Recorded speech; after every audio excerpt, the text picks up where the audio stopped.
exist here, to stand out from, to come into being. Everything that exists has a form.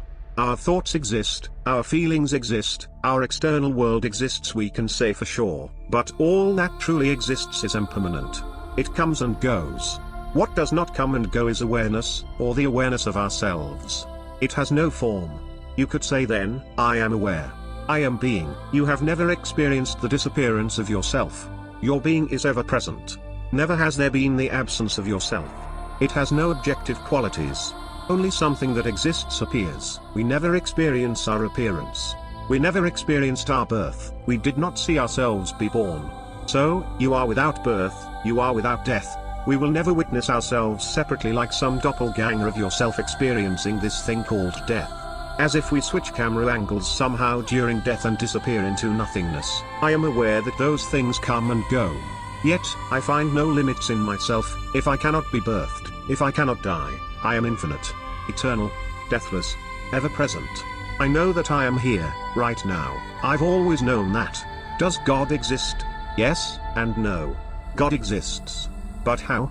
If God is eternal, would that not imply the previous? If something exists, it is impermanent.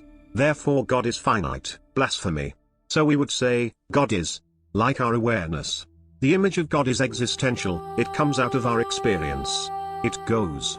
But God is not finite. I would then ask, in whose knowledge is God eternal? Only God.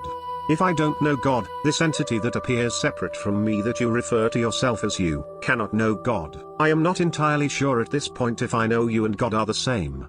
We can only know ourselves. That is all that we can say we truly know. So let's continue. If God was separate from us, what must be his qualities? God must be aware. Self-aware. First and foremost. It wouldn't know anything otherwise. God is being. If God were to know itself, it would call itself I. That is the name that we call ourselves when we know ourselves. You do not refer to yourself in the third person in conversation. Anything that knows itself calls itself I. Or I am. God then would say I am. When you refer to yourself as I am, you refer to the knowledge of yourself. When God refers itself as I am, it refers to the knowledge of itself. What is the difference between the two? The form you would say, but the form is existential. It is finite, it comes and goes. Then we would say, I did not create life, the birds, the land or the air. In a dream you can become lucid or let the experience carry you, but your mind creates the experience regardless. Did you see yourself create the dream? We do not see this process. Whether you are conscious or not, you do not feel you are creating it, yet your mind is still creating the dream. Therefore, existence is shared. It is the common factor for everything. The foreground. Whatever exists is common for another individual within the same space.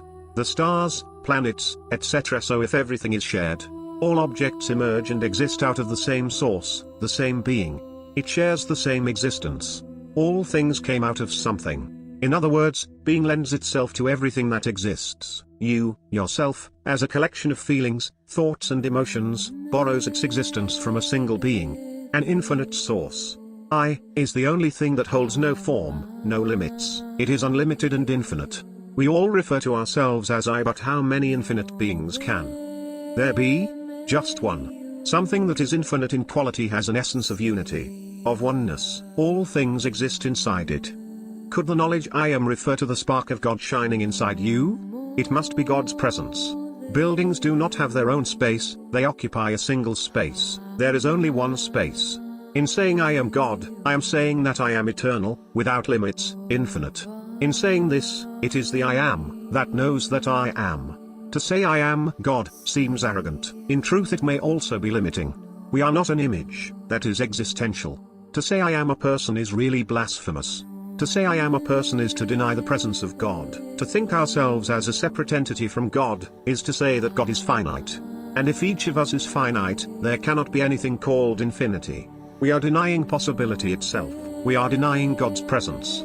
And if we are present, in the moment, we are with God, among gods, witnessing the true self, God in a finite form, but God itself has many forms. In actuality, the true God is formless. It is present, being, eternal, aware, here and now. What exists emerges from God. We emerged from God, where I am the figure in this photograph, and God is the background, yet the two cannot be separated. Why? Only God knows. But God doesn't truly know if we ourselves don't know. We are striving to know, because God is also striving to know what it is. Although, it learned quickly that what it is impermanent, constantly changing, evolving, fluid and moldable. All things, all images, infinite. We do not know how we emerged, but we know that we are here and now, being, experiencing a finite reality. We can only express gratitude. For if that oneness of being that we emerged from did not exist, we would not exist. If we didn't exist, then that being would not exist. We emerged. That much we can say. Came into being. Exist here. And if all we can truly know is ourselves, then that is all that there is.